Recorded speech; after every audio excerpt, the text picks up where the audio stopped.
Monster mutants lurk in the midst of many cultures. And we're fascinated yet fearful of nature's mutants. But mutants are closer to home than we think. Often invisible, mutations are happening all around us, in every living thing. They're a crucial part of evolution. Now research is uncovering how mutations actually work, and it may help us find cures for life-threatening diseases. As we understand more about mutation, we may discover more secrets of the history and future of life on this planet.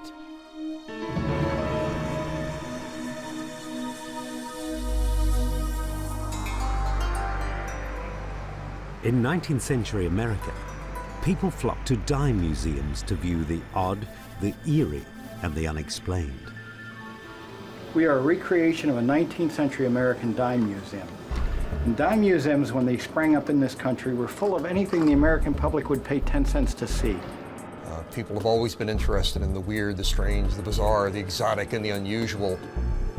For just 10 cents, they came to see the worst that nature had on offer. Some creatures were patently fake, products of an entrepreneur's imagination. But others brought us face to face with real mutations. It is freaky, but it is. Look at it. Across the Atlantic in Great Britain was a celebrated sideshow freak, Joseph Merrick, the famed Elephant Man. A tragic mutation within his genes gave rise to a disease called Proteus syndrome. Large bony growths covered the right side of his entire body. A mutation is a change in our genes. Deep within every cell, our chromosomes hold the instructions for life. These are our genes, and they're held on long, delicate strands of DNA. They read like a recipe book. But sometimes there's an unexpected change in part of the recipe. The result is an altered or damaged gene that we call a mutation. For Joseph Merrick, the mutation was so severe he could never lead a normal life. He spent his adult years as a sideshow freak until he was rescued and offered shelter at the Royal London Hospital. His short life ended at the age of 28. Today, such human tragedies are no longer a source of entertainment. But many of us are still fascinated by creatures that are one in a million.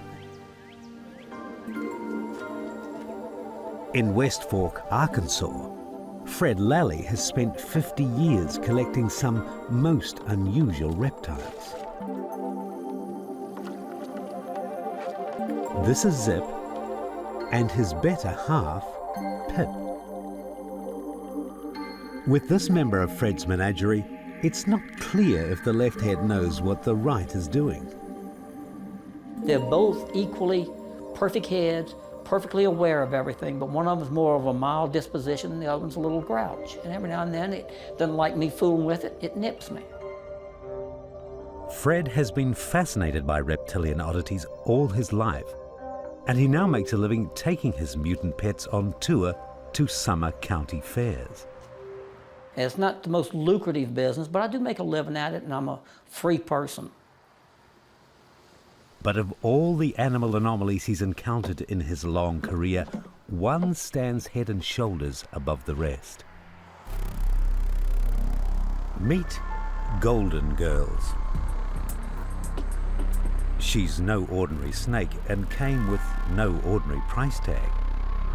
Fred paid $20,000 for one of the rarest reptiles in the world. But this isn't a case where two heads are really better than one. Sometimes when she crawls, you'll see one head's wanting to go one way and one's another. That's very natural. It shows that both heads, and I would say they're near equal, but it seems like the head on the right usually gets its way. The main thing I watch for is that they don't breach an object Their heads are formed into the body somewhat like a Y. And it's easy for them to become impaled, I guess you could say, on a twig, a small shrub or something, and they can injure themselves. Golden Girls wouldn't survive in the wild. She depends on Fred's care and attention. But what causes a two-headed mutation? At the University of Pennsylvania, Dr. Margaret Castle studies genetic diseases in young animals. What I can show you here is a one-headed, two-bodied, conjoined pig twin. You can see it has one head here, clearly, and it has all arms, two on this side, two on the back side, and it has all of its legs, its hind legs, you can see down here. So it's actually a pig that has a complete separate spine from each other, so it's twins, but just one head. Typical conjoined twins. In nature, conjoined twins are rare, but they nearly always make the slot at the end of the evening news bulletins. This is Rudy, the two-headed pig.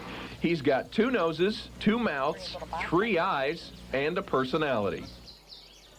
Normally what you have is one egg gets fertilized by one single sperm. The cells then start to divide. Sometimes you will get a split in those cells and two separate individuals will form twins. But sometimes that split doesn't quite make it. Depending on where they're joined is two heads or two bodies, 4 limbs, 5 limbs. You get a variety of different malformations caused by this not quite complete split. In humans, if the embryo hasn't divided by the 3rd week of pregnancy, then Siamese or conjoined twins may result. They're among the rarest of human beings. Only a few hundred pairs are born each year. More than half are stillborn and may live for only a few days. But are conjoined twins actually caused by mutation? We think it's a combination of both genetics and environment, but nobody actually knows. We geneticists tend to be a little more careful and say we call it a malformation at this point because we haven't been able to locate any genes to this day that actually cause conjoined twins. But whether conjoined twins are mutations or not, they are only the tip of the mutation iceberg. Mutations are happening every day to all of us, but most of the time, they're invisible.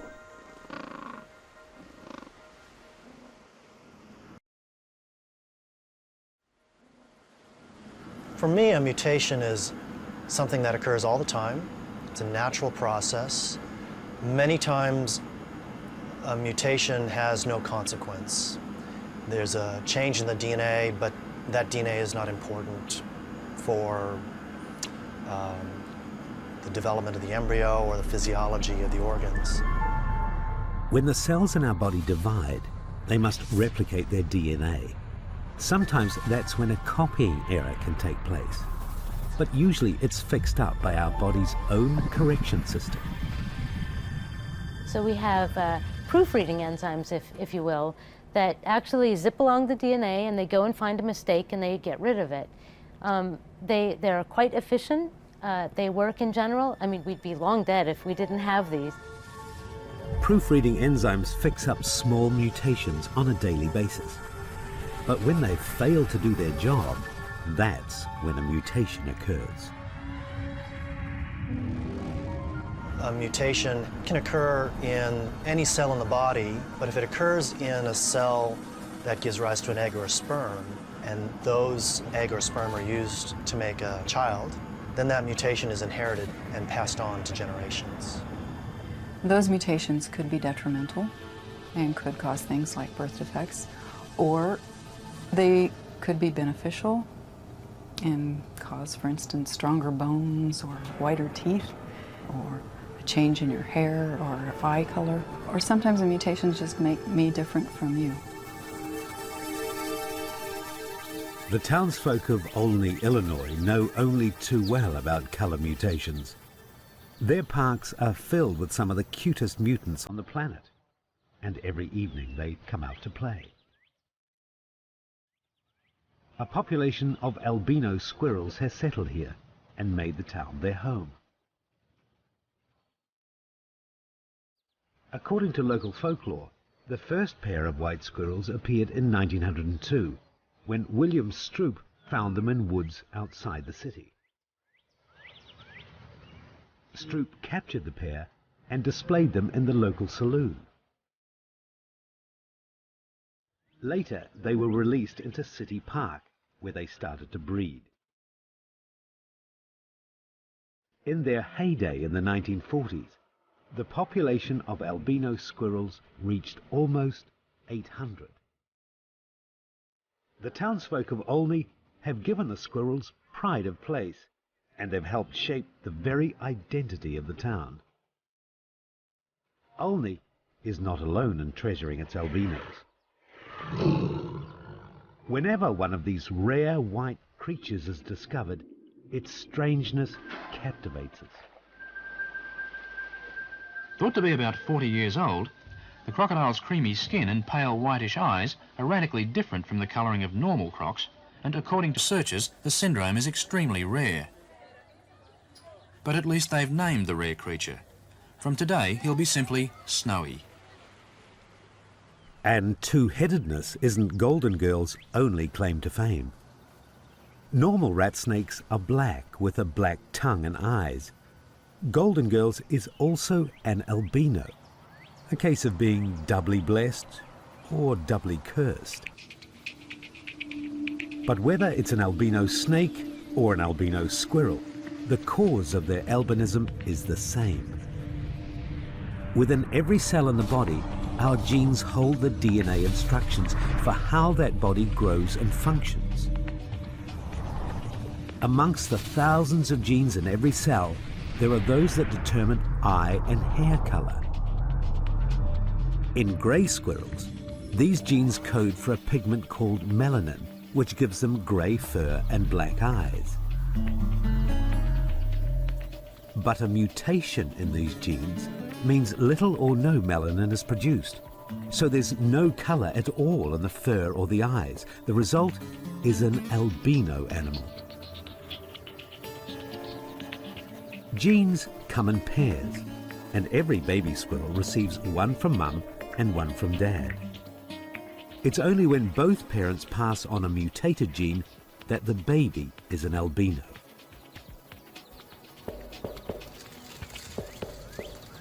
The citizens of Olney pamper their squirrels, but dogs, cats and other predators find the albinos easy pickings.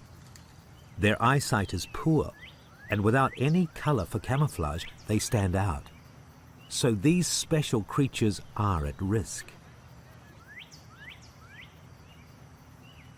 To help more albinos survive, Olney has risen to the challenge. Police officers here are perhaps the only ones in the world charged with protecting albino animals. White squirrels have the right of way on city streets, and it's an offence to harm them in any way. The latest squirrel census shows that the population is now stable. It's the same the world over. Albino animals carry a slight disadvantage in the struggle for survival. This small mutation makes life just a little bit harder. But sometimes a small mutation may be an advantage, giving some animals the edge over their competitors. Mutations have allowed the whole animal, plant, human world to actually survive and make it in this world. Without mutations, we would probably die out when we encounter the first virus, for example. We wouldn't be able to survive. 700 years ago, a genetic mutation enabled a small group of human beings to survive a deadly disease. In the middle of the 14th century, the plague swept rapidly through Europe, killing 25 million people. That's a third of the population in just 4 years. But a small group of people managed to survive the deadly virus. There was a small subset of people, less than 1%, who did not get plague, and they would survive no matter how bad the plague outbreaks were. About 300 years later, the number of these people had actually increased to about 10%. These people actually had a mutation that made them resistant to the plague bacteria. And later, so many years later, of course, these people increased because they were oftentimes the only survivors of the plague outbreaks. The last great outbreak of plague occurred in the 17th century. In 1665, the Black Death struck London, taking 75,000 victims in its wake.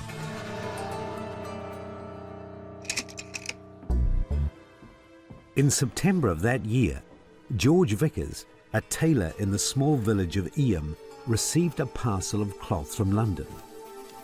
It was ridden with plague-infected fleas.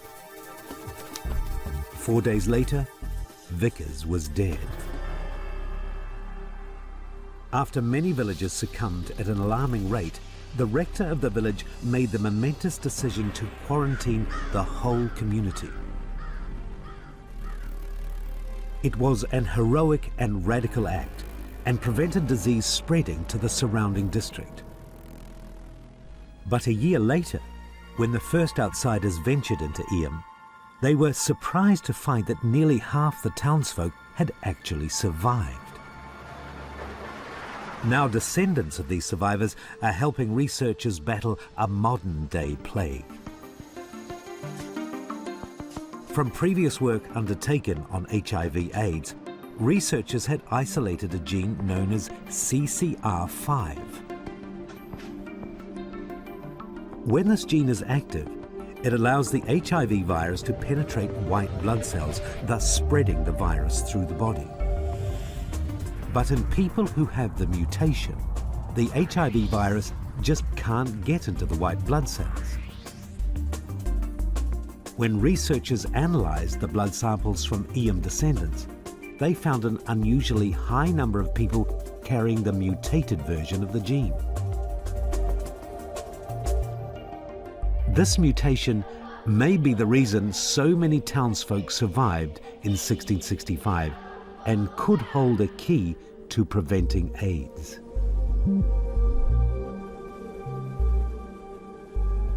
But positive mutations aren't always a matter of life and death.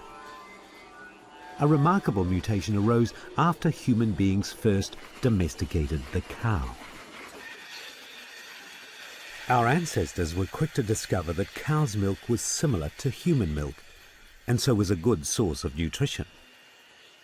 But there was just one hitch. Only babies could digest it without problems. Once people grew up, they found drinking milk gave them stomach cramps and nausea. They had lactose intolerance, which means they could no longer break down the sugars in milk. This was the norm for the majority of the population. But a lucky few were able to carry on enjoying milk as they grew up. They had a new advantage, a helpful mutation which meant their lactose tolerance gene didn't switch off after childhood.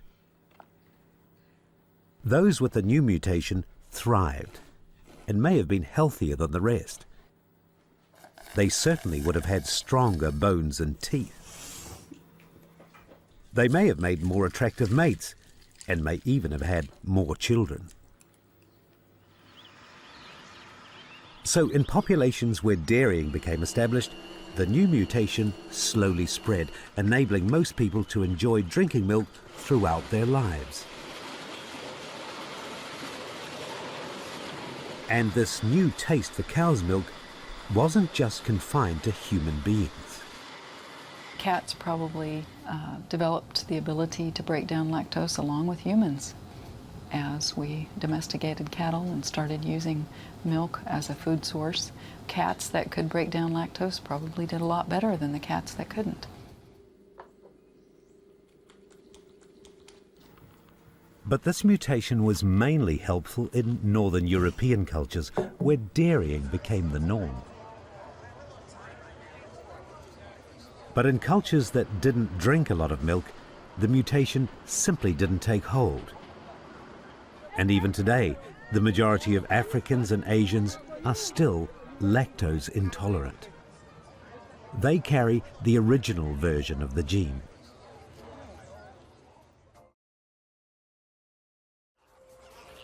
Ever since life began, mutations have enabled species to adapt to changing conditions. But mutations are actually random events and can occur for better or for worse. But there's another natural force that determines which mutations catch on and which fall by the wayside. Charles Darwin called it natural selection. If there's a disadvantage to a mutation, then it will probably die out.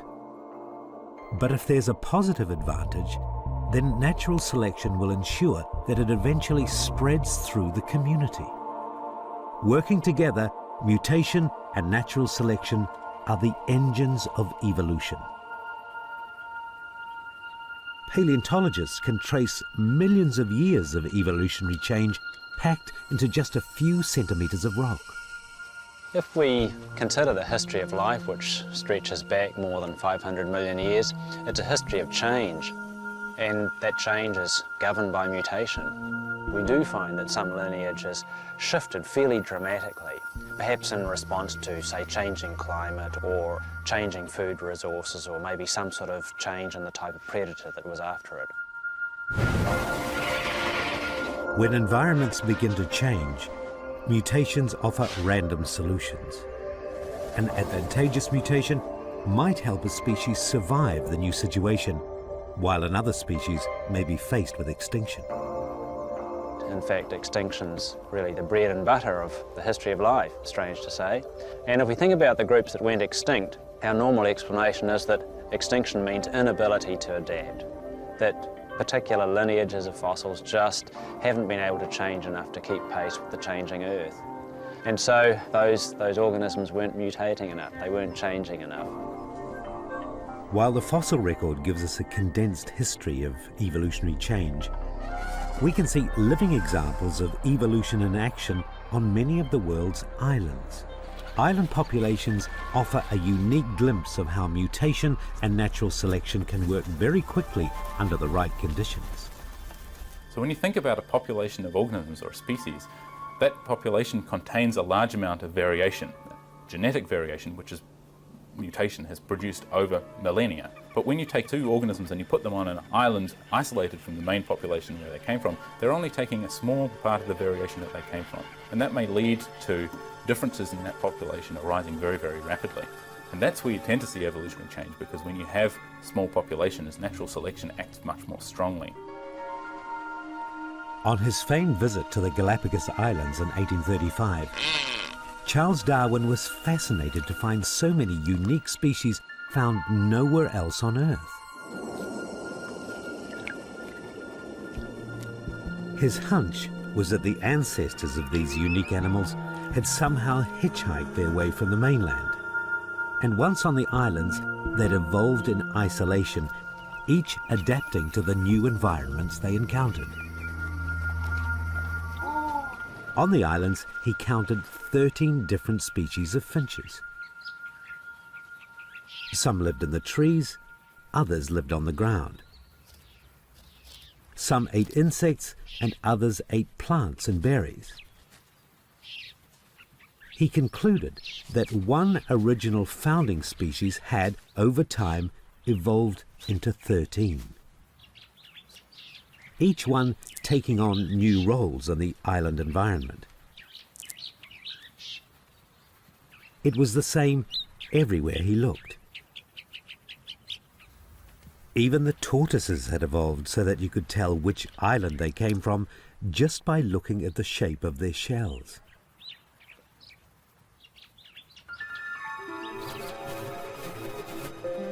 Had Darwin ever visited the island of Sulawesi in Southeast Asia, he would have found much the same story. Here, the island's early arrivals have evolved into 100 unique species that exist nowhere else.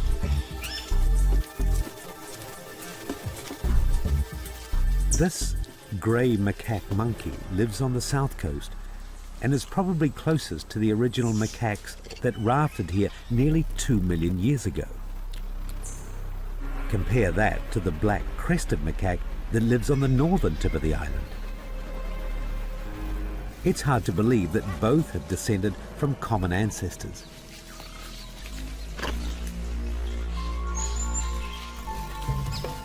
But it's the humble monitor lizard that provides the most remarkable example of island evolution.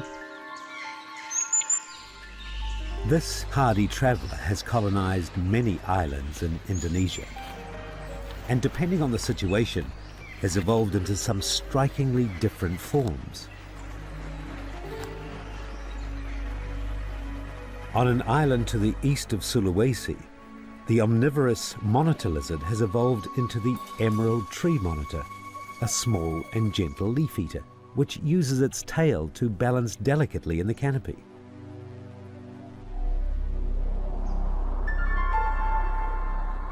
But on the island of Komodo, where there were no large mammal predators, the descendants of the monitor lizard have filled the gap in a most impressive way. They've evolved into the largest and most fierce lizard in the world, the Komodo dragon.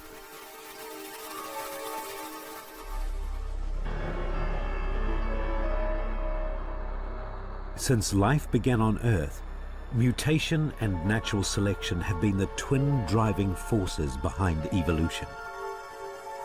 But now, a relative newcomer on the scene, Homo sapiens, has begun engineering evolution to suit himself. By selecting mutations and breeding from them, we humans are changing the world to the way we want it. Around 2000 BC, natives of North India took the wild red jungle fowl, Gallus gallus, into their farmyards. And so, the domestic chicken was born. Ever since, they've been selectively bred for their eggs, tasty flesh, and even fanciful decoration. Eventually a mutation pops up somewhere. These happen randomly. This is a normal occurrence. So somebody finds an individual that has the qualities that they are looking for, and then they pick that and breed it to one that's most similar. So this is an old process that's been known for thousands of years. You breed similar to similar and you'll get similar. Wild roses, which grew on the planet some 50 million years before humans, have now been selectively bred over the centuries to produce the sensuous array of blooms we enjoy today.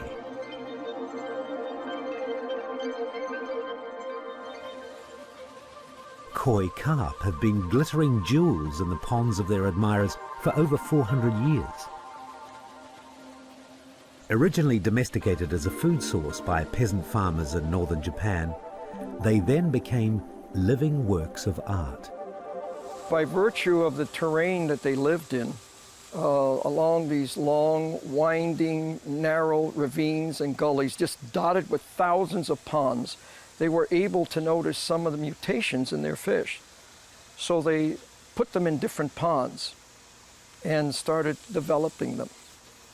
The result of that was that instead of having one or two people that were experimenting in mutations, you had hundreds of geneticists, so to speak, that were really evolving these fish. We've even engineered evolution to produce man's best friend. The dog was in fact our first domesticated animal. Wait. Go. Whether big or small, bred for working or bred to be the family pooch, they've all descended from one common ancestor, the wolf.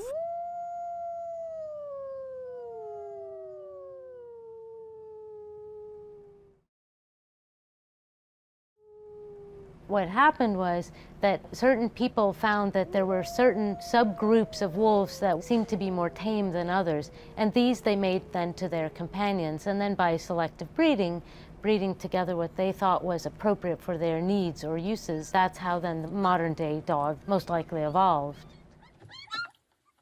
Many believe that wolves adopted humans rather than the other way around. Perhaps wolves scavenged for scraps around early human campsites and puppies were taken into cave dwellings to be tamed and kept as pets. Whatever the scenario, it's clear that the partnership between dogs and humans was of mutual benefit.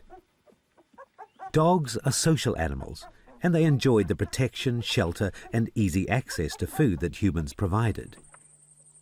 As pack animals, they soon came to recognize the human as the alpha dog or leader. In turn, humans found in the dog a loyal protector and devoted companion. Hunting became easier, and life was safer with an animal that could guard the campsite at night. Perhaps different groups of people domesticated different breeds of dog, and by the time of the Roman Empire, most of the breeds we know today were already established. Humans used the genetic variability of early dogs to breed for specific characteristics.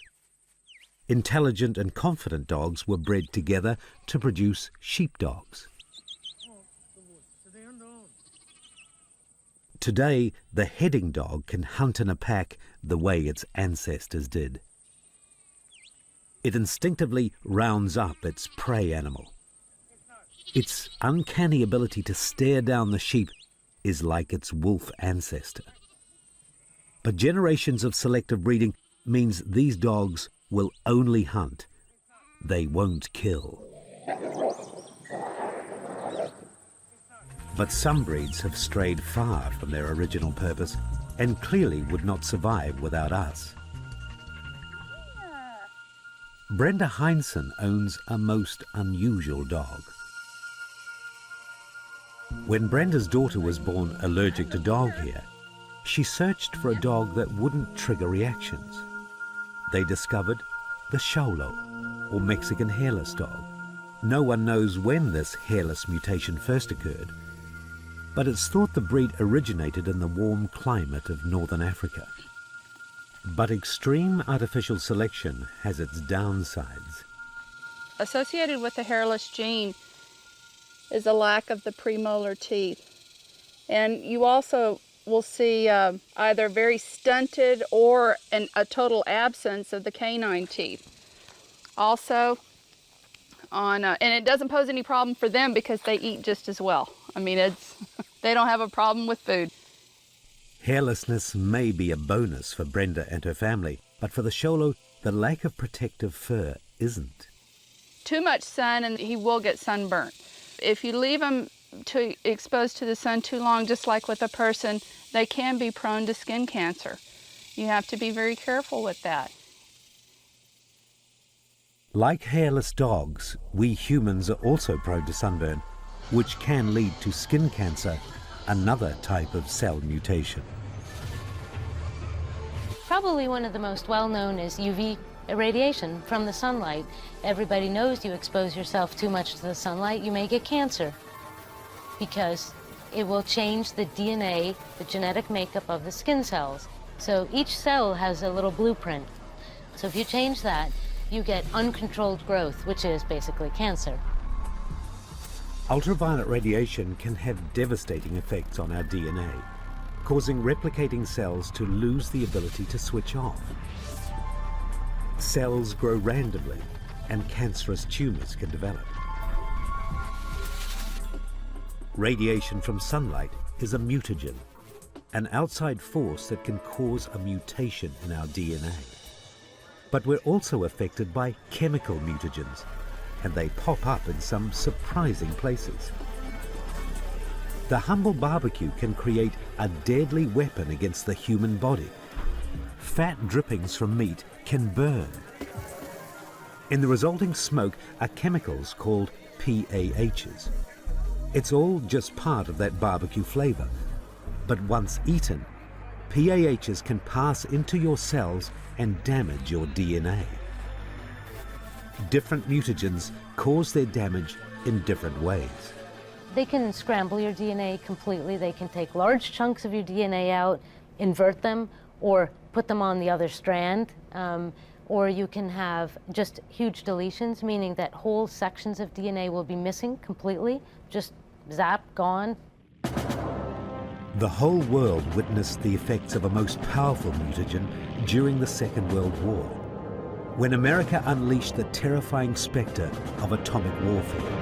In August 1945, they detonated 2 atomic bombs, the first on the city of Hiroshima, the second on Nagasaki.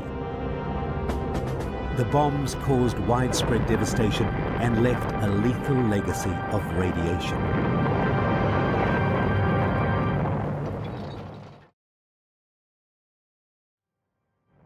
After the atomic bomb, it was noticed that there were many defects that were inherited in the offspring of the survivors.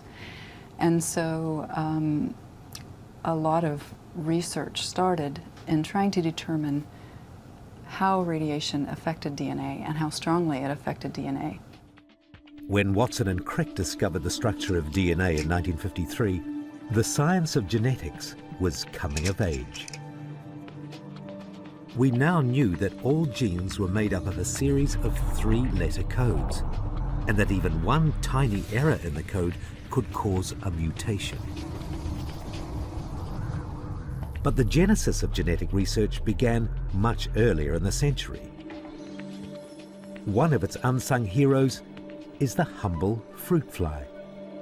Fruit flies have been critical to genetic research for almost 100 years now. And the real reasons behind it is that fruit flies are excellent model organisms. They're really easy to grow in the laboratory. They don't have many diseases. They're very robust, so it's quite difficult to make fruit flies sick. So we can produce mutations in fruit flies, and the fruit flies will still survive. Another good reason for using fruit flies is that they only have 4 chromosomes, which makes analysing their genetics very, very easy. Early in the 20th century, Thomas Morgan bred fruit flies to track how certain characteristics could be passed on from generation to generation. Long before the discovery of the structure of DNA, his research on fruit flies proved that our genes are contained in chromosomes within every living cell. Later, people added to this original knowledge, so that in genetic research, the fruit fly became the most studied living creature of all time. But one of the fantastic things about fruit flies is that they're very, very cheap to work with. And that meant that they were tended to be given to students. So there was a young community of researchers, and they had a philosophy that everything should be shared amongst them. So if one person produced a mutant line of flies, that line of flies had to be available to the rest of the community. And that meant that fruit fly research really rocketed because everyone was sharing information and sharing ideas. More recently, scientists have discovered a group of genes which determine body shape and body pattern.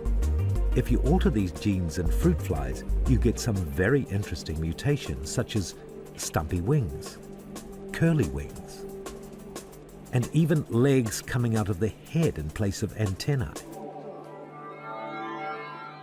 But does any of this research relate to human beings? We find the same genes which are doing similar jobs in fruit flies are doing the same jobs in humans. What that means is that fruit fly research is incredibly useful because it enables us, in a simple system, to understand how genes work.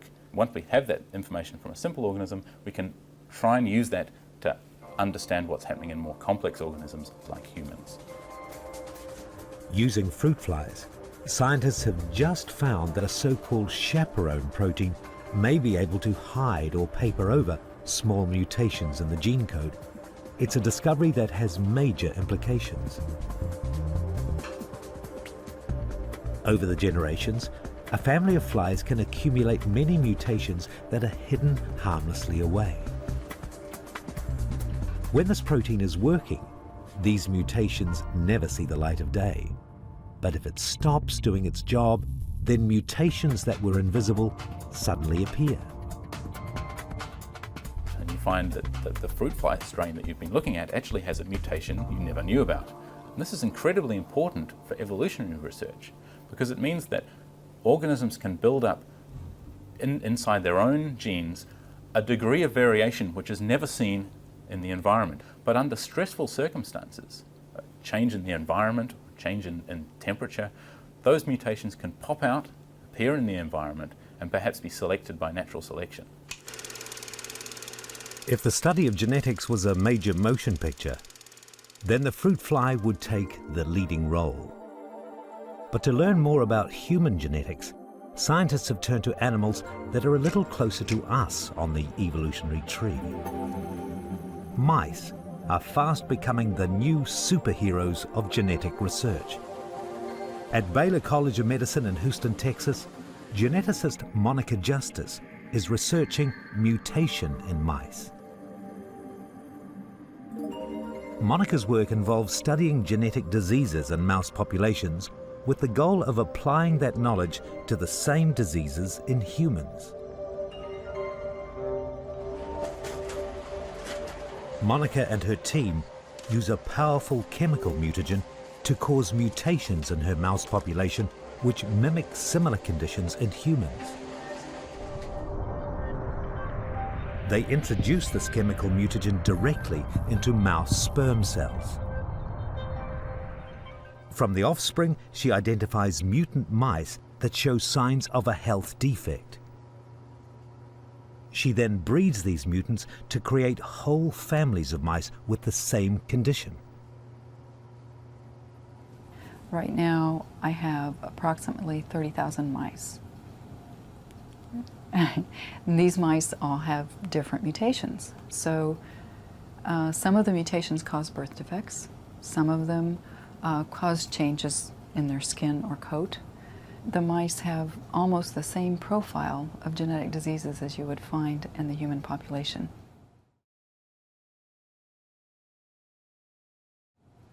Whole families of mutant mice are then treated for their various conditions. And that's one of the advantages of mice over humans. Usually if we have a disease in humans, we may choose not to have more children or something, but we can produce lines of mice that produce this disease. And then we can determine how that disease might be treated. Research in this area has highlighted new knowledge about genetic diseases. So if you take a disease such as osteoporosis, you might predict that this certain gene causes osteoporosis, and in fact it might. But what we're learning is that this gene can cause osteoporosis if mutated, but so can another gene on this chromosome, and a different gene on this chromosome, and yet another gene. So we're finding that mutations in many different genes could contribute to a single disease. Across the street at the MD Anderson Cancer Center, researchers are creating mouse mutations in different ways.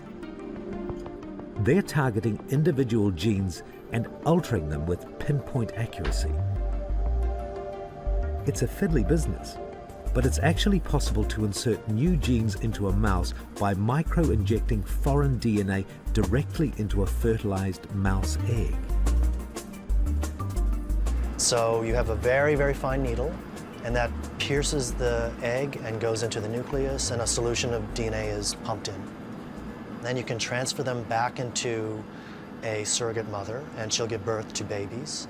And some of those babies will have incorporated this DNA into their genomes. Then we can breed these mice and see in the progeny of these animals that carry this DNA, what is the impact of this gene on the animal. It's incredible that within only 50 years of discovering the structure of DNA, we now have the tools to cut and paste it so precisely. Richard's latest research is on human ovarian cancer. This is a very serious cancer for women.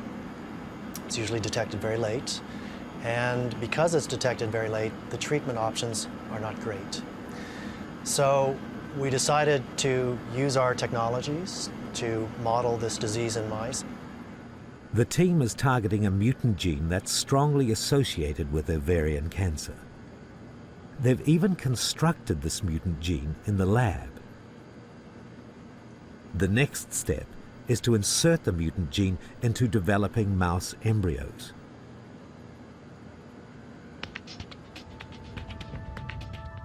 The mutant gene replaces the normal one, slotting itself into the exact same position in the mouse genome. The results are preliminary, But they think that normally this gene regulates cell division, and so the mutant version may cause cells to divide abnormally. So this is interesting to us because cancer is really abnormal cell proliferation. Further tests suggest that this mutant gene may also play a part in other forms of cancer. So these are very basic steps, very basic findings, and we're hoping by pursuing this gene and creating other models in mice of ovarian cancer that we can contribute to the therapies that might be used for this very serious cancer. Molecular biology works on such a minute scale that it's difficult to keep track of which mice are carrying which mutations. After all, these genetic changes are taking place on a scale that's invisible to the human eye. So researchers have come up with a clever method of keeping track of all their mouse mutants. They add a fluorescent jellyfish gene alongside the gene of medical interest. Now the mice that have an active mutant gene are easy to find because they glow under blue light. In nature, mutations are slow and random. In the lab, researchers are stepping in to make them fast and surgically precise. It's really remarkable the pace that mouse genetic technology is moving. At this point in time, we can almost do anything we want to the genome of a mouse. We can add genes, we can take away genes, we can clone mice, we can freeze embryos and store them for decades. I think in 50 years we'll look back on mouse genetics and say that the mouse was one of the most powerful genetic organisms. So they will join the ranks of bacteria, yeast, worms, flies, in showing us how we develop, how disease develops, what types of mutations can cause diseases, and even better, how we can treat them. Of all nature's forces, it's mutation that's been the most misunderstood. While freakish mutations grab the headlines, few of us realize that mutation is a natural part of the ongoing cycle of life. In the evolutionary big picture, it provides the variation species need to adapt to an ever-changing world. Under the microscope, understanding how it really works may hold the key to conquering life-threatening diseases. Mutation is change. Some changes are for better, some for worse. But change will always be with us, so long as there is life on Earth.